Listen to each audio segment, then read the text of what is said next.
Kami dari kelompok 4 akan mempresentasikan sebuah paper geografi yang berjudul Seisme. Perkenalkan, nama saya Hilma Febrianti Anggraini. Perkenalkan, nama saya Sofi Tri Andini. Penjelasan yang pertama yang akan dibawakan oleh saya sendiri. Proses seisme itu ketika ada aktivitas tenaga oksigen di dalam bumi seperti aktivitas vulkanik, tenaga tektonik, dan gempa runtuhan. Maka bebatuan di dalam akan pecah dan terangkat yang dapat menimbulkan getaran dan menyebabkan gempa bumi di permukaan. Ketika gempa tersebut terjadi di laut, maka akan menimbulkan potensi tsunami. Tapi tidak semua gempa di laut menimbulkan tsunami. Ketika pusat gempanya dekat dengan permukaan bumi, maka akan semakin besar potensi terjadinya tsunami dibandingkan dengan gempa yang pusatnya berada jauh dalam permukaan bumi. Seismograf merupakan alat yang digunakan untuk mencatat gempa bumi, yang mana seismometer adalah sensor dari seismograf. Hasil rekaman dari seismograf disebut seismogram, yang selanjutnya dianaliskan ketika terjadinya kejadian gempa bumi. Gempa bumi adalah getaran atau getar-getar terjadi di permukaan bumi. Bumi akibat pelepasan energi dari dalam secara tiba-tiba menyebabkan gelombang seismik. Gempa bumi bisa disebabkan oleh bergerak kerak bumi, gempa bumi yang berpusat di dasar laut, dan menyebabkan terjadinya tsunami. Berdasarkan latar belakang di atas, penulis merupakan masalah berikut. Bagaimana proses terjadinya seisme?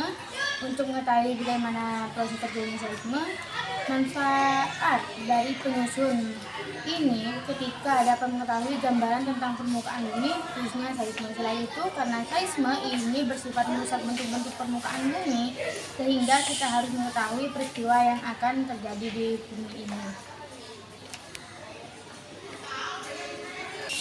Gempa adalah salah satu bencana alam yang terjadi. Gempa juga sering disebut dengan seisme. Apa sih seisme itu? Seisme adalah getaran yang terjadi karena adanya tumpukan energi yang membuat lempeng benua dan lempeng samudra bergetar. Jika tumpukan energi besar, maka energinya akan mampu menggetarkan lempeng benua dan lempeng samudra di sekitarnya, yang kemudian kita kenal dengan gempa bumi. Getaran tersebut dapat berupa getaran besar yang getaran kecil, yang menentukan besarnya kerusakan di bumi. Gempa terjadi berdasarkan prosesnya. Ada gempa itu ada 3: gempa tektonik, gempa vulkanik, gempa runtuhan. Gempa tektonik. Gempa bumi tektonik adalah jenis gempa yang disebabkan oleh pergeseran lempeng tektonik. Gempa ini terjadi karena besarnya tenaga yang dihasilkan akibat adanya tekanan antara lempeng bantuan dan perut bumi. Gempa bumi ini adalah jenis gempa yang paling sering dirasakan terutama di Indonesia. Gempa vulkanik. Gempa vulkanik adalah gempa yang terjadi atas magma di dalam gunung berapi yang sedang mengalami pergerakan. Cara lain dari gempa vulkanik adalah gempa gunung. Penamaannya sesuai dengan waktu terjadinya gempa, yaitu sebelum atau sesudah letusan gunung berapi.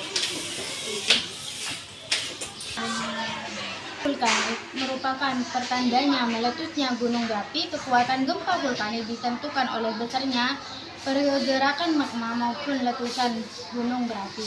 Gempa vulkanik merupakan getaran kecil yang terjadi di kerak bumi akibat aktivitas magma atau erupsi gunung berapi. Gempa bumi ini jenis dapat terjadi sebelum, selama, maupun sesudah gunung api meletus. Pergerakan magma di bawah permukaan bumi tersebut mengakibatkan terjadinya perubahan tekanan pada bebatuan di sekitar magma, hingga akhirnya bisa memicu gempa bumi dan membuat erupsi gunung berapi terjadi. Gempa runtuhan. Gempa bumi runtuhan juga bisa disebabkan karena lereng gunung ataupun bukit yang meruntuh akibat tidak bisa menahan beban,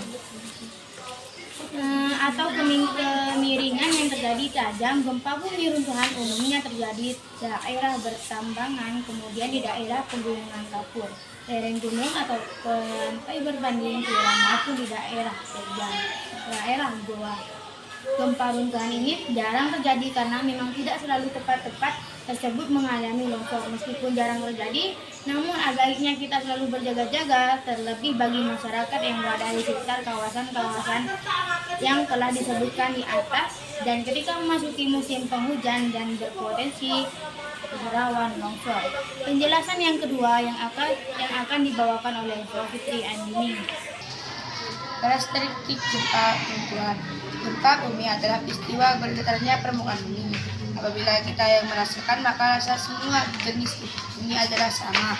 Semua gempa bumi menyebabkan bumi bergoyang-goyang, sehingga akan mengakibatkan kerusakan besar maupun ringan. Umumnya getarannya hanya bersifat lokal. Karakteristik dari gempa bumi runtuhan yang pertama adalah memiliki jangkauan yang kecil. Maksudnya adalah bahwa gempa runtuhan ini hanya akan dirasakan oleh orang-orang yang berada di sekitar lokasi terjadinya gempa saja. Orang-orang berada di radius beberapa kilometer dari pusat terjadinya gempa kemungkinan tidak ada merasakan gempa ini, karena gempa ini hanya memiliki jangkauan yang kecil. Maka dari itulah dikatakan bahwa gempa bumi runtuhan ini bersifat lokal. Tidak seperti gempa bumi lainnya yang menjangkau hingga antar provinsi, yaitu gempa bumi tektonik yang terjadi akibat aktivitas lempeng bumi. Pengaruh sisma bagi kehidupan. Tetapi tidak hanya memiliki pengaruh negatif, sisma juga memiliki pengaruh positif. Pengaruh negatif yaitu bangunan roboh, terjadi bencana susulan seperti tsunami, distribusi barang, sarana dan prasarana transportasi rusak. Pengaruh positif, mengetahui jenis mineral yang ada di bumi, mengetahui struktur lapisan bumi, mengetahui jenis dan kekuatan konstruksi bangunan. Jadi kesimpulan di sini adalah seisme adalah getaran yang terjadi karena adanya tumpukan energi yang membuat lempeng benua dan lempeng samudra bergetar. Jika tumpukan energinya besar, maka energinya akan mampu menggetarkan lempeng benua dan lempeng samudra di sekitarnya, yang kemudian kita kenal dengan gempa. Seisme akan terjadi akibatnya adanya tenaga tektonik di dalam litosfer berupa pergeseran lapisan batuan.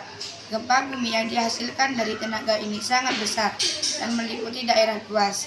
Golongan gempa bumi berdasarkan penyebabnya ada 4, yaitu vulkanik, tektonik, runtuhan. Ciri-ciri gempa yaitu muncul awan gempa. Bentuknya seperti angin puting beliung, pohon atau batang dengan usi juga, gangguan pada alat elektronik, misalnya di suara televisi, lampu, neon, hingga gangguan sinyal handphone akibat gelombang elektromagnetis. Semoga makalah ini dapat berguna dan bermanfaat dalam pembuatan makalah selanjutnya, dan kami mohon kritik dari pembaca. Cukup sekian presentasi dari kami. Assalamualaikum warahmatullahi wabarakatuh.